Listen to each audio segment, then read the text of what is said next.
네, 건국대학교 경제학과 최백은 교수님 함께하겠습니다. 교수님. 예, 안녕하세요. 네, 예. 교수님. 자, 그 김건희 녹취록 교수님은 어떻게 보셨을까 너무 궁금하더라고요. 예. 저는 사실 스트레이트에서 보도하기 전에 녹취록을 먼저 좀 이렇게 본 적이 있어요. 아, 그러셨어요. 예, 본 예, 적이 예. 있어가지고 단지 공개를 못했을 뿐이지. 음, 전체 그 통화 7월 달부터 12월 달까지 한 것을 쭉 이제 녹취록으로 이제 뽑은 게 돌아다니더라고요. 보니까요. 그래가지고 네, 봤는데 네, 일단 이게 그게 그러다 보니까 이제 사전에 많이 이제 내용들이 이제 좀 이제 소개가 됐던 것이고요. 네, 그 결과로 저는 이제 크게 볼 때 뭐 두 진영에서 그러니까 이제 좀 비판적인 입장에 있는 소위 민주 진영의 시청자들은 미리 그러니까는 그걸 내용들을 많이 소개가 되다 보니까 공개되고 나서 별거 없다. 네, 더 이제 강한 거를 이제 사실 기대했었는지 모르겠는데요. 예, 예, 예. 그다음에 이제 반대편에 있는 사람들은 음, 거기에 대해서 그러니까 무덤덤하거나 혹은 심지어는 그러니까는 네, 그게 뭐가 문제가 되느냐 뭐 이런 식의 반응들이요. 네, 근데 저는 양쪽 다 좀 이제 그러니까 경우는 다르지만은 네, 어 이제 교육을 평생 한 사람 입장에서 볼 때는요. 네, 이게 참 우리 사회 속에서 제가 과거에 이제 이런 얘기를 한 적이 있었거든요. 우리 네. 사회 많은 이제 그러니까는 그 문제, 과거에 박근혜가 그 대선을 치르면서 그때 중요한 공약 중에 하나 제기했던 게 뭐였었냐면요. 사회적 자본을 그러니까 키우겠다 이런 얘기를 했었어요. 네, 사회적 자본을.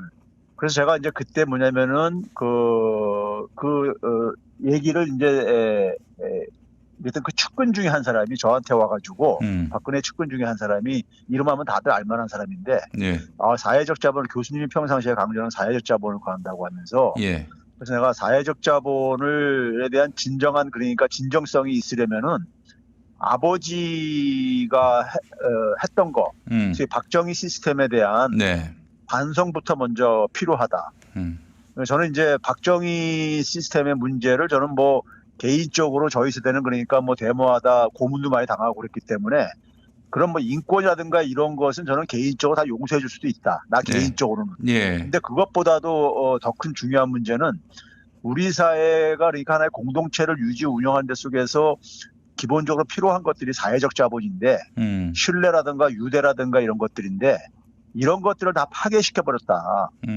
소위 말해서 그러니까는 사람들이 그 공동체 인간으로서 도리 같은 것은 다들 그러니까 이 관심 갖지 말고 소위 말해서 자기와 자기 가족이 그러니까 잘 먹고 잘 사는 것만 네. 관심 가지라고 하게 되면서 그래서 아마 요즘 세대들은 잘 모르실지 모르겠지만요. 70년대 전반에서 후반으로 가면서요. 네, 우리나라의 가족 체제가 굉장히 급변합니다. 네, 소위 말해서 그러니까 자기와 자기가 친계 가족 중심으로만 네, 사람들이 관심을 갖고 심지어 사촌도 굉장히 그러니까는 사촌의 관계도 멀어지는 이제 이런 것들이 벌어지게 된 하나 이유가 이제 소위 말해서 저는 박정희 시스템의 결과라고 저는 보는 사람이에요. 아, 예, 그런데 이제 그걸 제가 왜 이번에 이제 지적을 하는 거냐면요. 우리 국민들이 네, 이 비정상적인 것을 그러니까 그냥 이 비정상이 너무 일상화되다 보니까는 비정상에 대한 좀 심각성을 별로 그러니까는 느끼지 못하는 것 같아요. 그러니까 비정상이 의식 구조에 내면화된 거죠. 그러니까 이제 뭐 불공정이라든가 뭐 하여간 특권이라든가 이런 것들 뭐 남들도 다 하는 거 막 이렇게들 생각하는 거죠. 쉽게 얘기하면요. 네, 그게 너무 그러니까 근데 저는 그게 바로 뭐냐면은 우리가 식민지 분단 전쟁 이승만 박정희 전두환 독재 시절 겪으면서요. 네, 한 세기 정도 진행되면서 사람의 도리를 지키고 사는 사람들은 굉장히 불행하게 살게 됐고요. 그렇죠. 예, 불의에 타협하고 사는 것이 처세술이 되어버렸어요. 그러면서 이제 부패와 불공정과 특권 등이 일상화된 거죠.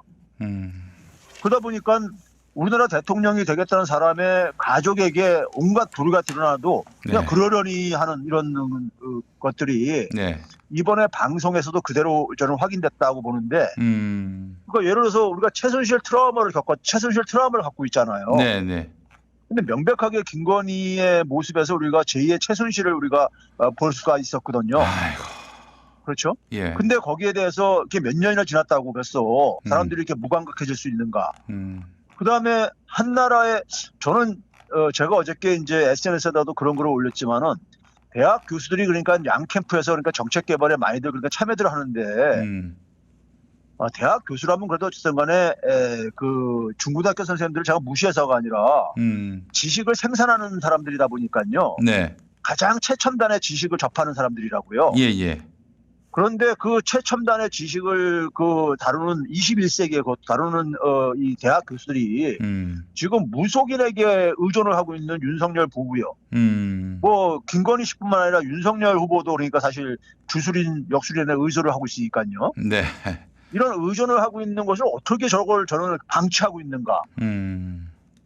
본인들이 그러니까는 그것을 학문을 한 사람들이 그거를 그러니까는 그 무속을 그러니까 인정하지는 않을 텐데. 네.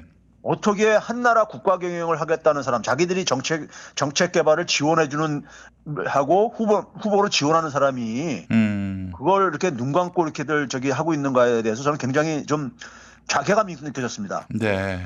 어떻게 적어도 만약에 우리가 특히 박근혜 정부 때 그 안종범 교수라고 안종범 그 경제수석이 있었었죠. 그렇죠. 아니 그분이 상대적으로 합리적이고 진보적이었다는 얘기는 맞습니까, 교수님? 제가 그분을 개인적으로 좀 잘 알아요. 아는데 성격은 굉장히 좋으신 분이에요. 네네네. 좋으신 분이시고 그러다 보니까는 그 친화력이 상당히 좀 있어요.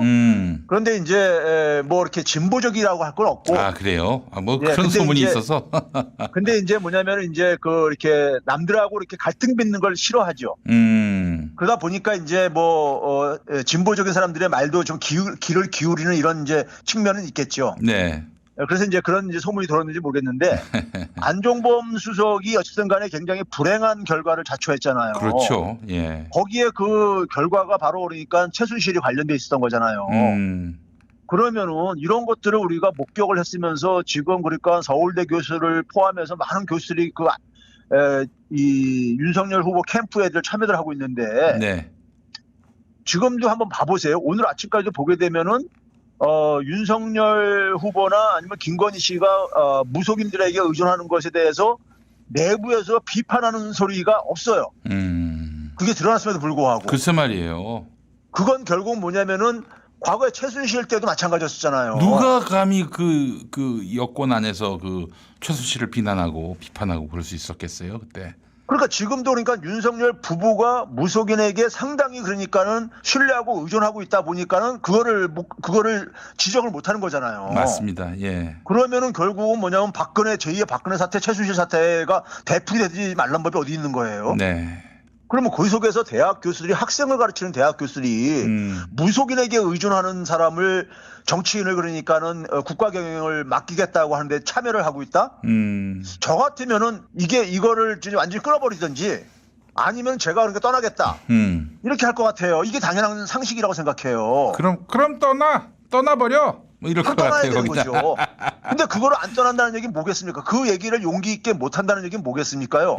거기에 그러니까는 소위 말해서 그러니까는 달콤한 권력을 그러니까 자기도 그러니까 맛을 보겠다는 것이고. 네. 그렇게뿐이 해석할 수 없는 거잖아요. 맞습니다. 예. 그러면은 이거는 그러니까는 본인이 거기 참여하면서 얘기하는 거하고는 이게 앞뒤가 안 맞는 얘기들이죠. 지식인들이요. 맞습니다. 예. 거기다가 이제 뭐 언론 기자 해유를 섞고 언론 겁박 이게 도대체가 한나라 국가 경영을 한 사람의 언론관이 그러니까 어쨌든 간에 드러난 거 아니에요.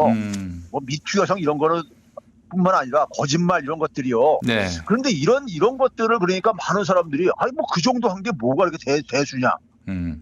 이런 의식을 갖고 있는 게 저는 우리나라 국민들의 정신과 의식이 심각하게 병이 들어있다 이겁니다. 상당한 국민들은요.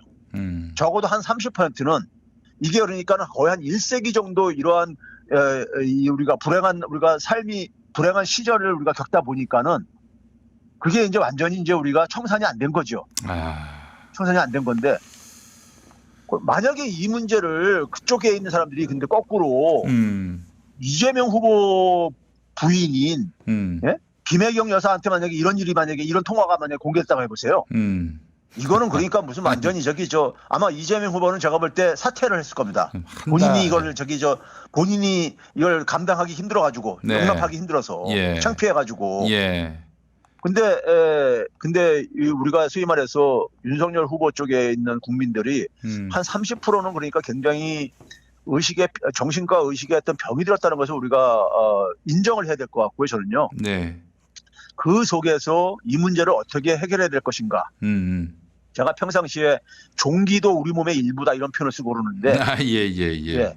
그래서 결국은 우리 사회의 파시즘이 이렇게 부상하는 것도 네. 우리 사회가 그러니까 만드는 측면이 있고 그러기 때문에 그 부분에 그러니까 근본적인 원인을 그러니까 우리가 이 해결을 하는데 우리가 보다 네. 더 노력을 해야 되고 그런 점에서 그러니까 이재명 후보가 사실은 거기에 대한 처방책들을 사실 내놓고 있는 거거든요. 네네네. 저는 지금 20대들이 그러니까 2대남들이 특히 보게 되면은 예.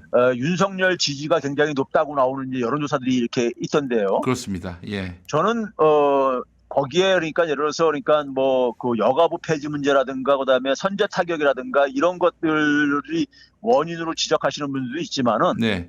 저는 이대남들이 굉장히 지금 분노하고 있다고 생각이 들어요. 분노하고 있고 그런 이유가 뭐냐면은 문재인 정부에서요. 네. 불공정하고 불평등의 격차가 네. 어쨌든 간에 의도와 관계없이 심해졌어요. 네. 소위 말해서 팬데믹 상황 속에서 돈을 엄청 풀다 보니까는 그 돈을 이대남들은 접근하기 힘든 돈이에요. 그렇잖아요. 네. 그 아무리 돈을 그러니까 엄청나게 풀면 뭐합니까? 자기 그림의 떡인데. 글쎄 말이에요. 그걸로 인해 가지고 문제는 뭐냐면 간접적인 피해까지 받잖아요. 맞습니다. 주거 비용 올라가고. 예. 거기에 대한 분노예요. 분노입니다. 그러면 이거를 그러니까 사실은 586들이 이거를 너무 과소평가했던 거예요. 이러한 불공정과 불평등이 굉장히 구조화돼 있고 이것이 그러니까는 돈을 풀 경우에 이것이 그러니까 불을 붙일 수가 있다는 것에 대해서 과소평가했던 겁니다. 이걸 제도 개혁을 해야 되는 건데. 그렇습니다. 그래서 제가 이제 금융민주화를 그래서 그렇게 얘기를 하는 이유가 바로 거기에 있는 건데. 그러면 이 부분을 그러니까 이 부분으로 굉장히 상처를 입은 거죠. 이대남들이요. 그런데 이제 거기에 이제 그러니까 소위 페미니즘이라든가 잘못된 페미니즘이라든가 네. 아니면 그러니까는 뭐 북한의 그러니까 미사일 발사 이런 것들은 그들이 울고 싶은데 핑계거리 만들어준 거죠. 네. 그 이제 분노를 표출하고 싶은데. 그렇습니다. 예. 근데 우리나라 이대남들 저도 이제 그러니까 20대 그 자녀를 갖고 있지만은요. 네. 갖고 있지만은 저는 20대들한테 굉장히 저는 희망을 사실은 봐요.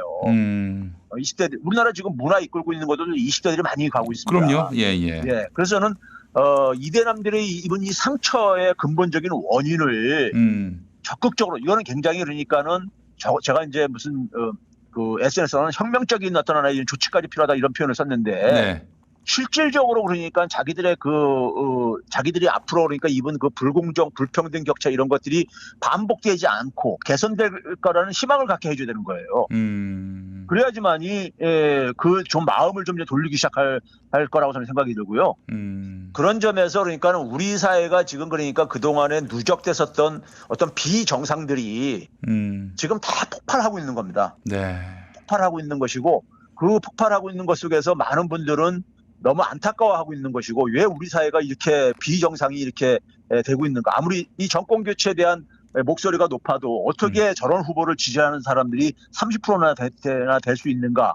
여기에 대해서 굉장히 좌절감들 느끼시는 분들이 많은데 이건 제가 볼 때 그동안 우리가 한 세기 동안에 우리가 누적된 적폐들이 지금 다 폭발하는 겁니다. 네. 폭발하기 때문에 이건 우리가 어쨌든 겪고 이것을 해결해야 될 문제인 거예요. 네. 대증요법을 쓴 거죠. 윤석열이. 그렇습니다. 지금 뭐 예, 울고 싶은데 막 분노를 표출하게 그 지목을 하는 거예요. 야, 여가부야. 야, 저기 북한이야. 이러면서 그렇죠. 막 그렇게 대증요법을 쓰고 있는 건데. 예.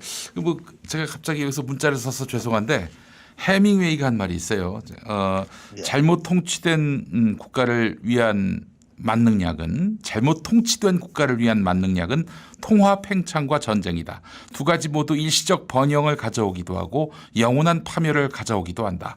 두 가지는 정치적 경제적 기회주의자들의 피난처다.